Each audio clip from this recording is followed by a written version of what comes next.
हम तो कह रहे हैं हम बड़े मॉडर्न हो गए हैं और हम वॉच देख के बता देते हैं कि क्या टाइम हो रहा है, right? But this is astrology.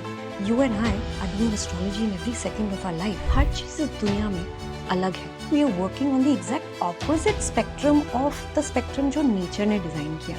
और अगर साइंस की हम बात करें तो साइंस ऑल्सो सेज कि एवोल्यूशन तभी होगा जब हम डिफरेंट होंगे, क्योंकि अगर हम सब एक जैसे हो जाएंगे तो then we will all die. आप जैसे दिखते हैं, जैसे बोलते हैं, जो हाइट है आपकी, जितने लंबे बाल हैं, वो सब आपकी एस्ट्रोलॉजिकल चार्ट में दिखता है. क्या बात कर रहे हैं. सब.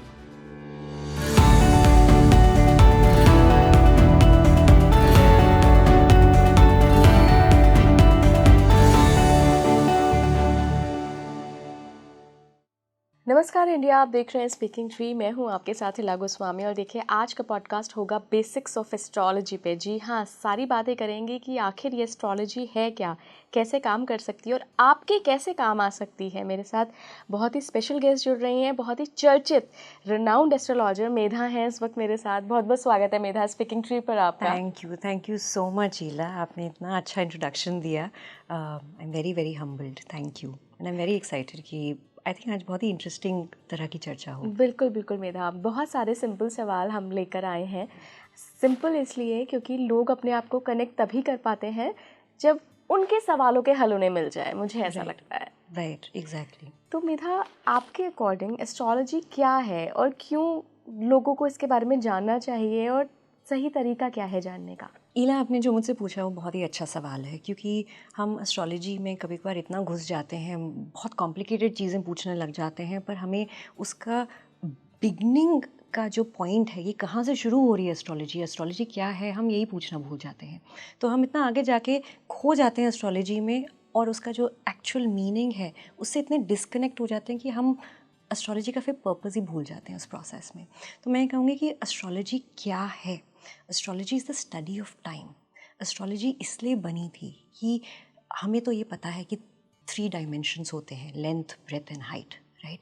बट पुराने ज़माने में, क्योंकि ये तो मॉडर्न साइंस की डेफिनेशन है, राइट, कि लेंथ, ब्रेथ एंड हाइट में हम 3 डायमेंशन से अपनी पूरी दुनिया को समझते हैं, जानते हैं.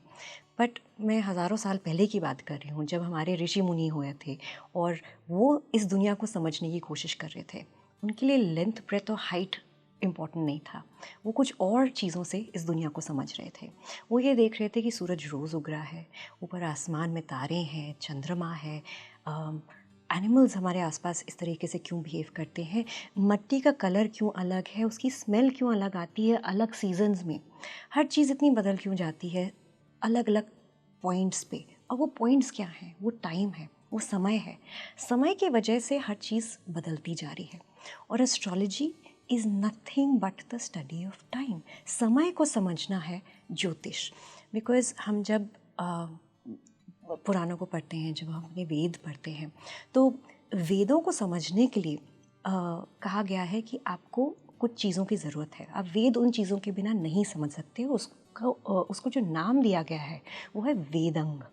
तो वेद के जो अंग हैं उसके थ्रू आप वेदों को समझ सकते हैं. और उन अंगों में से एक अंग है ज्योतिष. तो जैसे हमारे अपने अंग हैं, जैसे हमारी आँखें हैं, हमारे पैर हैं, लिम्स हैं, हमारी स्किन है, हमारे टेस्ट करने की क्षमता है, सुनने की क्षमता है, स्मेल है, ये सब हमारे सेंसेस हैं, राइट?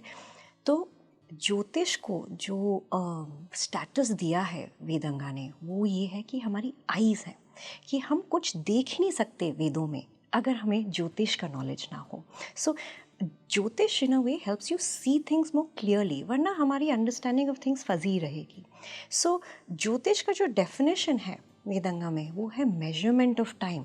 कहीं किसी ने ये नहीं लिखा कि प्लैनेट्स हैं, ज़ोडिएक्स हैं, वो सब चीज़ें बाद में आती हैं. आप एस्ट्रोलॉजर बन जाएं वो सब चीज़ें आप पढ़ लेंगे, बट सिलेबस में जो है वो ज्योतिष नहीं है, राइट? ज्योतिष वो है कि उसका मीनिंग क्या है, उसका पर्पस क्या है. So when we understand time we understand everything. Now कि जब ऋषियों ने समय को समझना शुरू किया तो उन्हें रियलाइज़ किया तो हम तो सब चीज़ें समझ पा रहे हैं, क्योंकि समय समझने के लिए आपको एक ऐसा टूल मिल गया जो हर चीज़ पे एप्लीकेबल है. वो आपके प्लैनेट्स पे भी एप्लीकेबल है, जिनका डिस्टेंस तो मेजर करना बहुत ही मुश्किल था उस टाइम पे, पर तभी भी वो लोग कर पा रहे थे.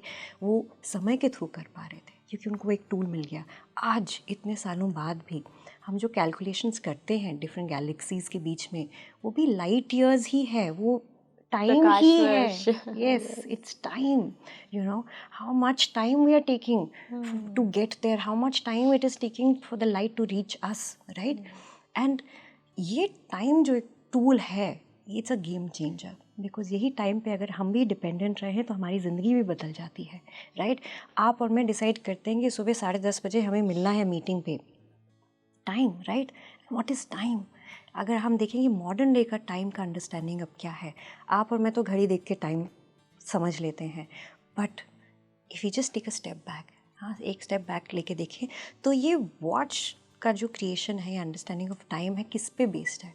हम आज भी स्लेव हैं टू द अंडरस्टैंडिंग ऑफ कि सूरज किस एंगल पे है। तो मेरा दोपहर के 12 बज रहे हैं, मेरे शाम के 7 बज रहे हैं, मेरे सुबह के 10:30 बज रहे हैं। तो इन अ वे हमारी शायद वोकैबुलरी बदल गई इतने सालों में, है ना?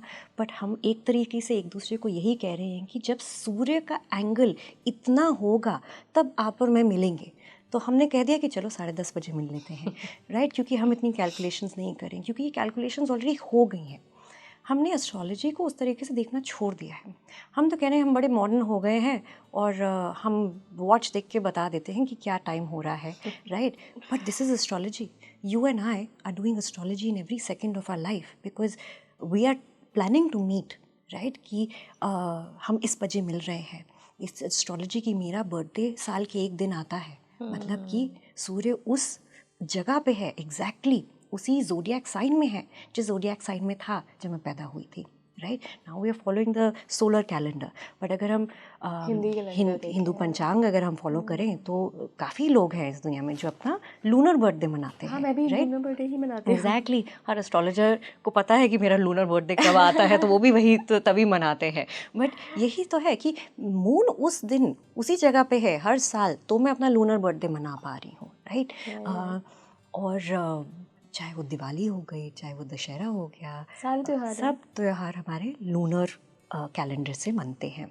और आई थिंक ये understanding of lunar calendar and solar calendar बहुत ही इंटरेस्टिंग चीज़ है, क्योंकि हम क्यों ये सब भूल गए हैं इला, और क्यों हम ये एस्ट्रोलॉजी से इतना डिस्कनेक्ट हो गए हैं, और क्यों ये हमें लगता है कि अरे ये तो पुराने ज़माने की बातें हैं। वो इसलिए क्योंकि हमें हिस्ट्री को भी देखना पड़ेगा, राइट? क्योंकि पिछले इतने सालों में हमारे देश में इतने इन्वेजन्स हुए हैं, इतने राजपाट बदले हैं, अलग अलग किंग्स आए हैं, अलग अलग रूलर्स आए हैं, और हमारी कंट्री में 200 साल ब्रिटिश राज रहा है, राइट? और सिर्फ हमारी कंट्री में नहीं, एक तरह से पूरे ग्लोब में कोई ना कोई लैटिन कंट्री का रूल रहा है। So in spite of eastern cultures understanding things very differently, right? कि हमारा एक बहुत ही अलग पॉइंट ऑफ व्यू है दुनिया को देखने का, बहुत ही slow paced point of view है। हम कहीं भी ये बैठ के ये नहीं सोचते थे पहले ज़माने में। ईस्टर्न कल्चर्स का ये बहुत ही इम्पॉर्टेंट एक चीज़ है, क्योंकि आप चाहें तो देखेंगे आप चाइनीज़ कल्चर जो बहुत ही एक मेडिटेटिव कल्चर है, it's part martial arts, again martial arts is very meditative, right? Japanese culture similar style, of course Indonesian, Thai, everything borrows their history from India, right? We were all the same country. तो हम ये देखें कि eastern culture का behaviour and understanding towards life itself and the world around them बहुत ही अलग है from western cultures. But अब हम सबका लेंस एक ही हो चुका है because of so much western exposure. तो हम एक ही तरह के गाने सुन रहे हैं, हम एक ही तरह के फ़ैशन फॉलो कर रहे हैं, और कुछ ऐसा नहीं है, हमें ये नहीं सोचना चाहिए कुछ इन्फीरियर है, सुपीरियर है, कुछ बेटर है, कुछ नहीं है। It's just the problem is that हम सब सेम हो चुके हैं, right? There is no difference between the east and the west, the north and the south, it's all become the same because of certain kind of history that we have shared. तो उसमें क्या हुआ है, हमारा eastern lens ना कहीं खो गया है। अब मैं किसी को एस्ट्रोलॉजी कैसे समझाऊं एक वेस्टर्न लेंस से, राइट? क्योंकि बहुत डिफ़िकल्ट है कि मैं जैसे अपने घर के तौर तरीके आपको मैं कैसे बताऊं अगर आप अपने तौर तरीक़ों में इतने रिजिड हैं, राइट? कि आप अपने घर के तौर तरीके ही लेकर आए हैं मेरे घर पे, तो मैं आपको कैसे बता पाऊंगी कि भाई मेरे घर का तौर तरीका थोड़ा अलग है। तो उसके लिए हमें अपनी थोड़ी western understanding and western lens को थोड़ा सा साइड में रख के अपना ईस्टर्न लेंस को थोड़ा सा याद करना पड़ेगा, राइट? एक्चुअली मेरा डिस्कनेक्ट स्पेशली मैं यूथ की अगर बात करूं इसलिए हुआ है मैं ये सवाल आपसे इसलिए कर रही हूँ क्योंकि मेरे पॉडकास्ट बहुत सारे एस्ट्रोलॉजी पे रहते हैं, लोगों से सवाल रहते हैं।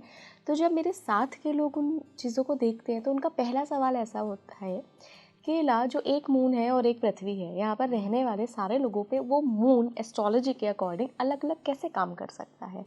और उनके दिमाग में ये एक्चुअली सवाल होता है क्योंकि वो समझना चाहते हैं, एक लॉजिकल आंसर चाहते हैं। Absolutely. And it's a very important question again because this is a Western lens. जिस लेंस से आप मुझसे सवाल कर रही हैं वो एक वेस्टर्न लेंस ही है and there is no problem with it. कोई कुछ गलत नहीं है इसमें क्योंकि आपकी एजुकेशन का जो फॉर्मेट है अब इस दुनिया में वो वेस्टर्न ही है. जिस तरीके से हम गुरुकुल में पढ़ाई करते थे, कहानियाँ सुना सुना के, श्लोक याद कर कर के, वो बहुत ही अलग सिस्टम था, राइट. हम नेचर में बैठ के पढ़ाई करते थे और नेचर को ही पढ़ते थे. नेचर के थ्रू ही हमें ज़िंदगी की चीज़ें समझ में आती थी. हम अपनी लाइफ की बैटल्स, प्लांट कैसे ग्रो होता है, एनिमल्स कैसे एक दूसरे के साथ बिहेव करते हैं, ये पृथ्वी कितनी जेनरसली हमें चीज़ें देती है, ये सब चीज़ों की हम रिचुअल्स परफॉर्म करते थे सिर्फ अपने आप को ये सब याद दिलाने के लिए कि हम इस दुनिया से अलग नहीं, हम इसका पार्ट हैं. तो हमें इससे सीखना पड़ेगा क्योंकि हम ये सोचेंगे कि हम सब कुछ कंट्रोल कर सकते हैं और हमारे स्टाइल से पूरी दुनिया चले. ऐसा तो ना हुआ है आज तक. पेड़ मेरे कहने पे तो उगेगा नहीं, है ना. वो अपनी एक लॉ है यूनिवर्स का, उससे उगेगा. और दूसरी एक चीज़ है कि क्या एक तो हम ये सब चीज़ें ना कॉमन सेंस की हैं पर हम भूल गए हैं कि इस सृष्टि के ना कुछ लॉज हैं और हम उस लॉज के ऊपर नहीं हैं, हम उस लॉज के अंदर ही आते हैं. उसमें से एक जो सबसे इम्पॉर्टेंट लॉ है, एटलीस्ट मेरे पॉइंट ऑफ व्यू से जो सबसे इम्पॉर्टेंट एक लॉ है वो ये है कि हर चीज़ इस दुनिया में अलग है. आप देखिए कोई भी दो स्नोफ्लेक्स के डिज़ाइन एक नहीं होते. एक ही पेड़ में दो लीव्स, उनकी वेन्स आप नोटिस करें अलग अलग पैटर्न्स होंगे. इनफैक्ट रिसर्च ने कहा है कि एक ही जानवर के दो बच्चे हुए, दोनों की अलग पर्सनैलिटीज़ होंगी. और हमें भी ये पता है क्योंकि हमारे घर में हमारे सिबलिंग्स की पर्सनैलिटी बाप रे कितनी अलग है, right. We know this, we experience this. तो कोई चीज़ सेम नहीं है. तो नेचर का डिज़ाइन ऐसा है कि हर चीज़ अलग है और हर चीज़ यूनिक है, कुछ भी सेम नहीं है. हमने अपनी सोसाइटी में क्या कर दिया, हमें सब चीज़ सेम चाहिए. आप एक ही टाइम पे सब लोग कॉलेज फिनिश करेंगे, एक ही टाइम पे सबकी शादियां हो जानी चाहिए, वरना oh no it is too late. बच्चे एक टाइम पे हो जाने चाहिए, जॉब सही टाइम पे मिल जाना चाहिए और कम से कम इतनी सैलरी तो सभी को कमानी चाहिए, राइट. सेमनेस. एंड हम, जैसे मैंने कहा, हम मूवीज़ भी एक तरह की पढ़ रहे हैं, देख रहे हैं, किताबें भी एक तरह की पढ़ रहे हैं. हमारा सारा दुनिया का एक्सपोजर एक ही जैसा है. तो obviously we are working on the exact opposite spectrum of the spectrum जो नेचर ने डिज़ाइन किया हुआ है. वो it's thriving in uniqueness. और अगर साइंस की हम बात करें तो साइंस ऑल्सो सेज कि एवोल्यूशन तभी होगा जब हम डिफरेंट होंगे. क्योंकि अगर हम सब एक जैसे हो जाएंगे तो then we will all die, right. आसान हो जाएगा हमें डिस्ट्रॉय करना if we are not evolving differently. मेरी इम्यूनिटी अगर अलग है आपसे, so I will thrive better, right. अगर आपकी नेक्स्ट जनरेशन की इम्यूनिटी आपसे बेटर है then they are more likely to thrive. Evolution based on the fittest, right. तो ये सब चीज़ें बहुत इंपॉर्टेंट हैं. और हमने अब, क्योंकि वेस्टर्न लेंस है ना, that we just have one life, एक ही लाइफ है, एक ही बार डेथ होती है, एक ही भगवान है. And there is again nothing wrong with this. It's a lens, right. A lens can not be wrong. My point of view towards the whole world can not be wrong और right. It's just the way I look at things, right. तो क्योंकि हम इतने western lens में डूब गए हैं तो उनकी तरफ से क्या होता है कि वेस्टर्न पॉइंट ऑफ व्यू ये है कि मेरे सारे अचीवमेंट्स इसी लाइफ में होनी चाहिए क्योंकि इसके बाद तो कुछ है नहीं, राइट. तो हमारे, जब आप ईस्टर्न लेंस देखेंगे तो वी थ्राइव इन मल्टीप्लिसिटी. जितनी अलग अलग चीज़ें हैं वी इन्जॉय दैट. अलग कल्चर्स हैं, एक ही देश में अलग भाषाएं हैं, अलग खाने हैं. हम हज़ारों भगवानों को प्रे करते हैं, सिर्फ मेन जो गॉड्स हैं उनको भी नहीं. हमारे तो इष्ट देवता हैं, हमारे कुल देवी है, और क्या क्या क्या नहीं है, राइट. इतने हज़ारों रिचुअल्स हैं. सो व्हेन वी से कि एक ही मून है, एक ही सन है, I understand that, I completely by that. पर हम सबकी पर्सनालिटीज़ अलग हैं. हम सब अलग दिन पे पैदा हुए हैं, अलग घरों में पैदा हुए हैं. हमारे पेरेंट्स की इनकम अलग रही है, उनके स्टेटस अलग रहे हैं, उनकी पढ़ाई अलग रही है, उनके वैल्यू सिस्टम्स, जो उनकी परवरिश है हमारे प्रति, वो बल्कि दो बच्चों में भी अलग रही है. एक बच्चे के साथ वो ज़्यादा स्ट्रिक्ट होंगे, एक बच्चे के साथ शायद कम स्ट्रिक्ट होंगे. माँ का ध्यान शायद एक बच्चे पे ज़्यादा होगा, शायद दूसरे बच्चे के टाइम माँ को शायद जॉब मिल गया होगा तो उतना ध्यान शायद नहीं होगा, राइट. तो एक ही मून है पर वो अलग अलग अलग लोगों को अफेक्ट कर रहा है, इसलिए डेस्टिनीज अलग है, इसलिए सबकी टाइमलाइंस अलग है। आपकी शादी शायद हो सकती है 25 साल में, पर मेरी शायद 45 साल में हो, राइट।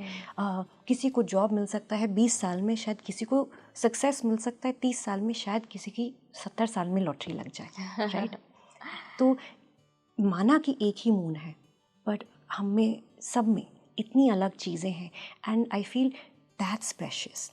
कार्ल सागन का एक जो बहुत ही बड़े एस्ट्रोफिजिसिस्ट थे, उनका करीबन कितना 30 साल पहले आई थिंक ये शो आया था टीवी पे, कॉस्मोस करके, उन्हें किताब भी लिखी है कॉस्मोस। और कार्ल सागन का भी एग्जैक्टली मुझे वो कोट याद नहीं है, but I paraphrase it and tell you, and he says कि मैंने इतनी रिसर्च करी है पूरी दुनिया पे, राइट, प्लैनेट्स, गैलेक्सीज, ये वो, बट आप कभी भी किसी भी इंसान से मिलो तो याद रखना कि वो बहुत ही प्रेशियस है, क्योंकि इस पूरे ब्रह्मांड में कोई और वैसा इंसान है नहीं, राइट।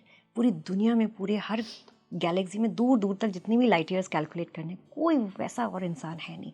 और हम यहाँ कहते हैं अरे I am board of my mother, पता नहीं क्या कहती रहती हैं, अरे मेरा भाई मुझसे रोज़ लड़ता रहता है, बट कोई और इंसान उसके जैसा नहीं है आपकी लाइफ में। So they are so precious, and कोई ऐसा होगा भी नहीं, राइट, आगे जाके।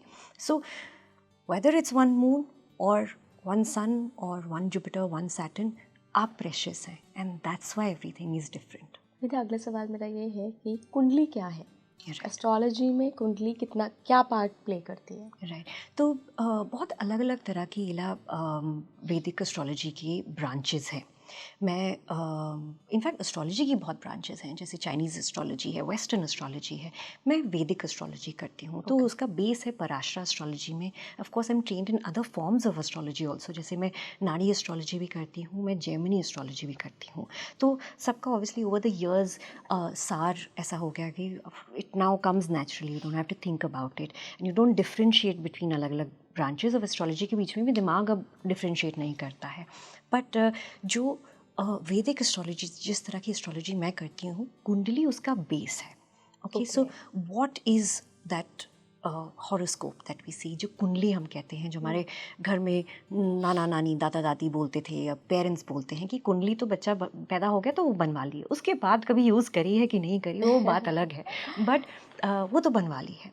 नाउ कुंडली क्या है एग्जैक्टली, बहुत ही लेमैन टर्म्स में मैं आपको समझाऊंगी कि मान लीजिए आप एक पर्टिकुलर डे पे पैदा हुई हैं, एक पर्टिकुलर जगह पे पैदा हुई हैं, एक टाइम पे पैदा हुई हैं, राइट। एज एन एस्ट्रोलॉजर मैं क्या करती हूँ, हाइपोथेटिकली मैं अपने आप को फिजिकली वहाँ पे ट्रांसपोर्ट कर लेती हूँ, exactly at that place on that same day same time, hypothetically, right. मैं ऊपर देखती हूँ, स्काई को देखती हूँ और अपने आजू बाजू की सारी इन्फॉर्मेशन ले रही हूँ मैं, okay. I am literally taking snapshots, like I am think of me like a camera, कि मैं कैमरा से सारी पिक्चर्स क्लिक कर रही हूँ। So I am looking up, I am saying कि अच्छा जुपिटर इस जगह पे राइट हैंड साइड पे है, सैटर्न लेफ्ट हैंड साइड पे है, सन ईस्ट डायरेक्शन से उग रहा है और मून इधर है,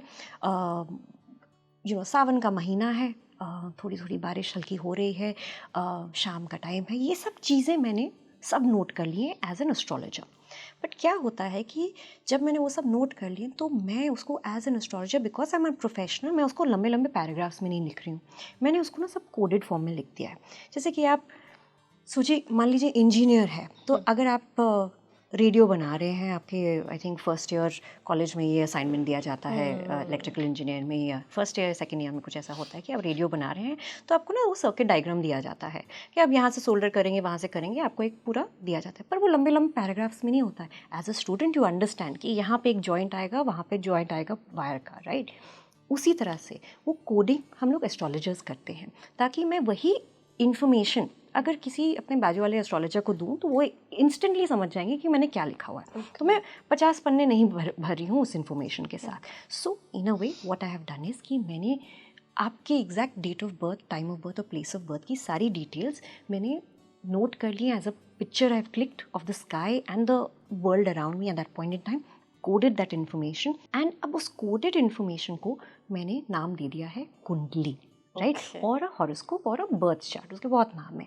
अब उसकी शेप्स भी अलग अलग हैं, उसके स्टाइल्स भी अलग हैं, बिकॉज इंडिया इतना, like I said, we believe in multiplicity, तो एक चीज़ तो नहीं चलेगी इंडिया में। तो नॉर्थ इंडियन स्टाइल चार्ट का एक होता है, एक साउथ इंडियन स्टाइल चार्ट का होता है, बट एसेंशली जो इन्फॉर्मेशन है वो सेम ही रहेगी।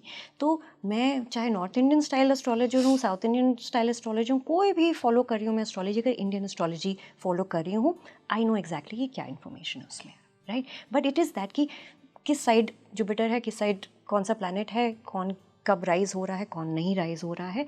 And the interesting thing about this is, जो बहुत लोगों को रियलाइज़ नहीं होता है, कि Indian astrology matches with modern day astronomy. जो मेरे प्लैनेट्स की डिग्रीज़ हैं astronomically, right, modern day science में तो अब बता रहे हैं हमें, पिछले 500 साल पुरानी है हमारी मॉडर्न डे साइंस। हमारी एस्ट्रोलॉजी जाती है 5000 साल पहले, जब हमें ये सब चीज़ें पता चली थी। तो इंटरेस्टिंग चीज़ ये है कि अगर आप एस्ट्रोनॉमर से पूछेंगे कि अभी सूर्य किस ज़ोडिएक साइन में कौन सी डिग्री पे है, तो वो जो बताएंगे वो एक एस्ट्रोलॉजर की कैलकुलेशन से मैच होगा। Whereas western astrology follows a very hypothetical understanding of movement of planets. So अगर वेस्टर्न एस्ट्रोलॉजी में वो कहें कि सन आपका कैप्रिकॉर्न में है, चांसेस आर दैट अगर आप एस्ट्रोनॉमर से पूछें कि सन अभी कहाँ है, तो it's probably not in Capricorn, probably it's in a completely different zodiac sign, maybe it's in Sagittarius। फिर ये ज़ोडिएक साइन क्या है? प्लैनेट का तो मैं समझ गई कि 9 प्लैनेट्स हैं, वो आप सोलर सिस्टम में देख भी सकते हैं, राइट। राशियाँ क्या हैं? सो राशियाँ basically are let's say spaces. बहुत ही लेमैन टर्म्स में मैं ये बता रही हूँ, because an astrologer's understanding of zodiac science is going to be very complicated. We take it because हमें बहुत मैथमेटिकल कैलकुलेशंस करनी पड़ती हैं, so we don't take that lightly. But एक लेमैन को समझने के लिए that there sections of stars that we see in the sky, और हमने वो सेक्शंस को, पूरे स्काई को हमने 12 भाग में डिवाइड कर दिया है, और हमने कहा है कि ये स्टार के इस सेक्शन से इसके बीच में ये जो एक स्काई का सेक्शन है, हमने वो एक सेक्शन ले लिया और हमने बोला है कि चलिए ये एरीज है या मेष राशि है, ठीक है। दूसरा एक सेक्शन हमने देखा है, हमने कहा है अच्छा इस स्टार से लेके वो स्टार तक हमने ये सेक्शन डिवाइड कर दिया और हमने उसको बोल दिया चलिए ये मीन राशि है। अब हमने ये whimsically नहीं कहा है, हमने ये बहुत सोच समझ के ये सब चीज़ें कही हैं। तभी कुंडली की राशि को ही असली बिहेवियर पैटर्न माना जाता है कि आप वहाँ से देखें। राइट। एंड किस प्लैनेट, आई मीन कौन सा प्लैनेट किस राशि में है, हम इस मिक्स एंड मैच से हम चीज़ें बता सकते हैं। एंड इतने कॉम्बिनेशंस एंड परम्यूटेशंस होते हैं इसके, इसलिए आपको इतनी डिफरेंट तरह की पर्सनालिटी टाइप्स दिखेंगे, इतने डिफरेंट चेहरे दिखेंगे।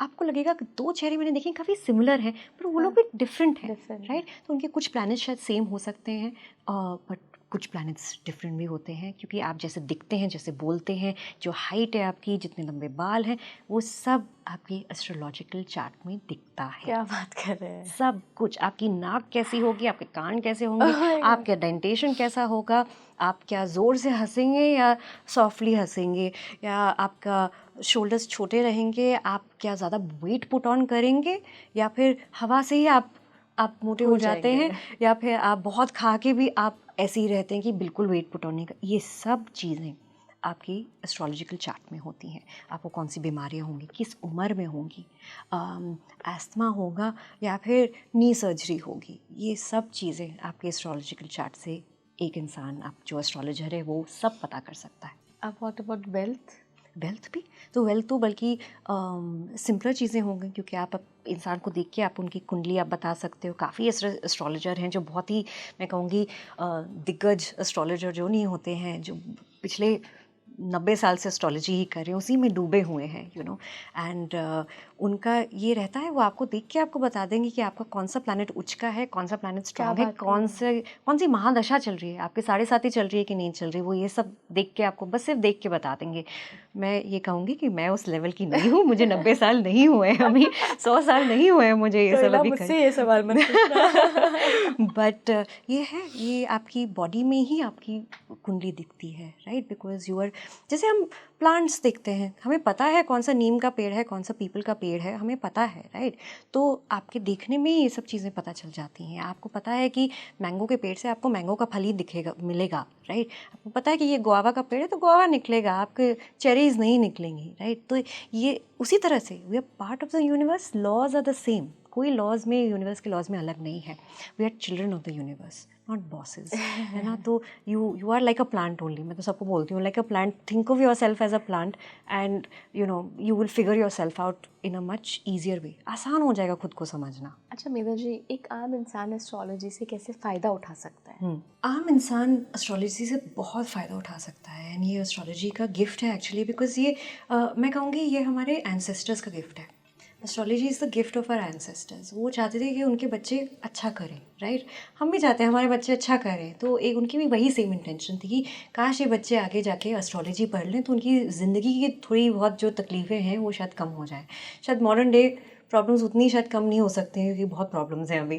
फ़ोन हैंग हो जाते हैं, इंटरनेट नहीं मिलता, वाईफाई नहीं होता, ये सब शायद उन्हें एन्विजन नहीं किया था. बट वो बेसिक जो प्रॉब्लम्स हैं ना, आपकी everyday life problems, I think हमारी एंसेस्टर्स ने बहुत ईजीली एक्सप्लेन कर रखी हैं एस्ट्रोलॉजी में. फॉर एग्जांपल मैं कहूँगी कि जो भी स्ट्रेस एंग्जाइटी वाली जो भी चीज़ें होती हैं वो इतनी क्लियरली बताई गई हैं एस्ट्रोलॉजी में. कि आपका मून टाइप क्या है, आपका माइंड कैसा चल रहा है, क्या आपकी लाइफ की स्ट्रेंथ्स हैं, क्या आपकी लाइफ की स्ट्रगल्स होने वाली हैं. मैं तो कहूँगी जैसे आपका एस्ट्रोलॉजिकल जो हॉरोस्कोप है, जो आपका बर्थ चार्ट है, इस लाइक अ यूज़र मैनुअल इला, कि आपको आपका एस्ट्रोलॉजिकल चार्ट बता रहा है कि आप किस किस चीज़ों में अच्छे हैं, किस किस चीज़ों में अच्छे नहीं हैं, क्या आपके साथ होगा क्या नहीं होगा इन टर्म्स ऑफ कैसे लोग मिलेंगे, मुश्किल मिलेंगे कि नहीं मिलेंगे, आसान मिलेंगे कि नहीं मिलेंगे, बॉस अच्छा मिलेगा कि नहीं मिलेगा, पति बीवी बच्चे कैसे होंगे, माँ बाप क्या शिक्षा देंगे, माँ बाप को क्या हेल्थ प्रॉब्लम्स होगी, ये सब आपके एस्ट्रोलॉजिकल चार्ट में दिया हुआ है.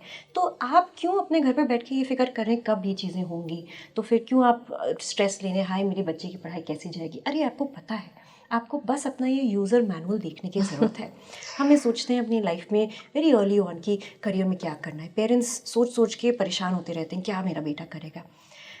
अगर कोई आप अपना एस्ट्रोलॉजिकल चार्ट लेके जाए एस्ट्रोलॉजर के पास, ऐसे एस्ट्रोलॉजर के पास जो आपको लगता है कि आपसे मतलब आपकी चीज़ों से रिलेट कर सकता है, आपको उस पर ट्रस्ट है, राइट, कि वो आपको लगता है कि वो एक ऐसा स्पिरिचुअल इंसान है कि मोह माया से थोड़ा दूर है. बिकॉज ये बहुत इंपॉर्टेंट चीज़ है एस्ट्रोलॉजर्स के लिए, कि एस्ट्रोलॉजर्स मोह माया से जितना दूर रह के थोड़ा अपनी स्पिरिचुअल प्रैक्टिस को कंटिन्यू करेंगे, तो वो डिटैचमेंट उनकी साधना में, उनकी प्रैक्टिस में, उनकी अंडरस्टैंडिंग ऑफ थिंग्स में, बिकॉज ये सब चीज़ों में बहुत फ़ायदा करेगा. Because astrology is like a bridge. मैं हमेशा कहती हूँ कि astrology is like a bridge between your material world and your spiritual world, कि एक ज़रिया है दोनों को कनेक्ट करने का, राइट. तो एक एस्ट्रोलॉजर जो पूरा अपना मटेरियल वर्ल्ड में एकदम लीन है, वो शायद एक स्पिरिचुअल कनेक्ट शायद कहीं खो देगा. जो बहुत ज़्यादा स्पिरिचुअली कनेक्टेड है वो मंडेन एस्ट्रोलॉजी नहीं कर पाएगा. जैसे कि कोई आता है और कहता है मुझे कब जॉब मिलेगा, मेरी कब शादी होगी, हम इस चीज़ को कहते हैं मंडेन एस्ट्रोलॉजी. ये ब्रांच ऑफ एस्ट्रोलॉजी है way we understand these everyday things जो इंसान की लाइफ में होती हैं. सो ये सही एस्ट्रोलॉजर चूज़ करना वो एक बहुत इंपॉर्टेंट एक चीज़ हो जाती है ना. अब किसी एस्ट्रोलॉजर के पास आप जा रहे हैं और पूछ रहे हैं कि मेरा डिज़ाइन क्या है, right, it's your user manual like I said. तो एक बहुत ही एक डिटैच्ड एक पर्सपेक्टिव भी दे रही हूँ मैं लोगों को ये जानने का कि एस्ट्रोलॉजी को जब हम देखें कि एक यूज़र मैनुअल है और आप एक मशीन है, right, you are like a machine, you are either a mixer grinder, you are a television set or you are a sewing machine, right. हम ये सोचते हैं कि अरे हमारे ड्रीम्स कभी पूरे नहीं होंगे सिर्फ इस वजह से क्योंकि हम हमारी एम्बिशंस बड़ी बहुत आगे की हैं, बहुत ज़्यादा हैं, शायद we may be too much. Astrologer देखता है आपका चार्ट और कहता है नहीं नहीं ये आपकी एम्बिशन जो है ये पूरी नहीं कई होगी. बार ये भी कहते हैं कि कुंडली बहुत ख़राब है. इमेजिन आप कभी एक प्लांट को देख के कह सकते हैं कि नहीं ये प्लांट ख़राब है, इसको एग्जिस्ट ही नहीं करना चाहिए था, ये फॉल्ट है, ये डिज़ाइन का फॉल्ट है, ऊपर वाले की ने गलती कर दी है ये प्लांट बना के. या ये एनिमल कि ये जिराफ का तो फॉल्ट है, इसके 4 पैर नहीं होने चाहिए थे, इसके 3 पैर होने चाहिए थे. कभी कोई ये कहेगा? You are a child of the universe and this is a sentence that I use so much and लोग शायद बोर हो जाएंगे ये सेंटेंस से, but we have to start thinking like that कि मैं इस दुनिया से अलग नहीं हूँ, मैं इसका पार्ट हूँ और मैं भी उतना ही प्रेशर, उतना ही खूबसूरत पार्ट हूँ जितना इस दुनिया की रचना है, राइट. मैं सही हूँ, मेरी एग्जिस्टेंस बहुत इंपॉर्टेंट है और मुझ में कुछ ऐसा है कि अगर मैं नहीं होंगी तो कुछ मिसिंग हो जाएगा इस सिस्टम में. और क्योंकि एक ऑपोजिट फियर है ह्यूमन बींग्स को, because we are thinkers, right, we are gifted that way, you have to admit, we are special that way that we can think. So कभी कभार हमारी थिंकिंग ना गलत डायरेक्शन में भी चली जाती है. तो मैं कहूँगी कि हमें अपनी सोच को अच्छे डायरेक्शन में ही ले जाना चाहिए. That we are precious, we are important. We fear कि मेरे होने ना होने से कोई फ़र्क ही नहीं पड़ेगा, वो हमारी एक मिस्टेक है, बिकॉज इतना यूनिक डिज़ाइन हमें मिला है. सो ना तो आपका एस्ट्रोलॉजिकल चार्ट ख़राब है, ना आपके कोई प्लैनेट कोई नीच में है, ना कोई प्लैनेट में कोई ख़राबी है, ना आपका शनि ख़राब है, ना राहु ख़राब है, कुछ ख़राब नहीं है. आपका वो डिज़ाइन है. अब उस डिज़ाइन को हम कैसे यूज़ कर सकते हैं, वो है पर्पस ऑफ एस्ट्रोलॉजी. हमने व्हाट इज़ एस्ट्रोलॉजी जो डिस्कस कर लिया ना. Purpose of astrology is this, to figure out your design so you can do what you are here to do. मैं क्या करने आई हूँ, right. I feel pointless and useless इस दुनिया में क्योंकि मुझे अपना पर्पस ही नहीं पता है. अगर जिस दिन मुझे अपना पर्पस पता चल जाएगा, मुझे ज़िंदगी में भी मज़ा आने लग जाएगा, राइट. कि मुझे एक एजेंडा मिल जाएगा, और वो एजेंडा मेरा ना काम हो सकता है, ना मेरा बीवी हो सकता है, ना मेरे बच्चे हो सकते हैं, ना मेरा कोई माँ बाप हो सकता है, ना घर सजाना हो सकता है, ना ऐसा नहीं. एक पर्पस और एक एजेंडा एक बहुत ही हायर, एक सटल चीज़ होती है, जो जैसी याद आ जाए ना, एक सोल को एक जैसी मेमोरी उसकी एक्टिवेट हो जाए ना, जो ज़िंदगी में मज़ा आने लग जाएगा, वो एक अलग ही लेवल का होगा. और मैं कहती हूँ कि क्योंकि जब मुझे एस्ट्रोलॉजी मिली, ये पर्सनल एक स्टोरी बता रही हूँ मैं, कि जब मुझे एक कनेक्शन बैठा एस्ट्रोलॉजी के साथ, मैं ना लिटरली ज़मीन से ना 1 इंच ऊपर ही घूमती थी. क्योंकि वो जो यूफोरिया होता है ना, कि आपको एक ऐसी चीज़ मिल गई जिससे इतना प्यार हो गया. When you meet your lover, right, कि आपको जब नया नया प्यार होता है तो आप किसी और ही दुनिया में होते हो ना. एक अलग ही आप घूम रहे होते हो, ज़मीन से 1 इंच ऊपर आप घूम रहे होते हो, राइट. तो वैसा ही एक होता है, एक ट्रांसफॉर्मेशन होता है, कि वो लवर वाला तो जो हाई होता है, वो यूफोरिया वो नीचे आ ही जाता है. पर जब पर्पस मिलता है ना, तो वो डाउन नहीं आता है. वो यूफोरिया वो कहीं ना कहीं वो रहता ही है, keeps letting you float, right. वो इतना पावरफुल चीज़ होती है. So that's the purpose of astrology, to tell you your purpose and to tell you your design, कि आपकी डेस्टिनी क्या है, आपका डिज़ाइन क्या है. बिल्कुल. थैंक यू सो मच मेधा जी जुड़ने के लिए. काफ़ी सारे आई थिंक बेसिक्स क्लियर हुए होंगे आज हमारे दर्शकों के. और अगर आपके मन में कोई और भी सवाल है तो हमें कमेंट बॉक्स में ज़रूर बताइए. जब भी हम मेधा जी के साथ दोबारा जुड़ेंगे ज़रूर आपके सवाल उठाएंगे. जुड़े रहिए स्पीकिंग ट्री के साथ. Thank you so much. Thank you.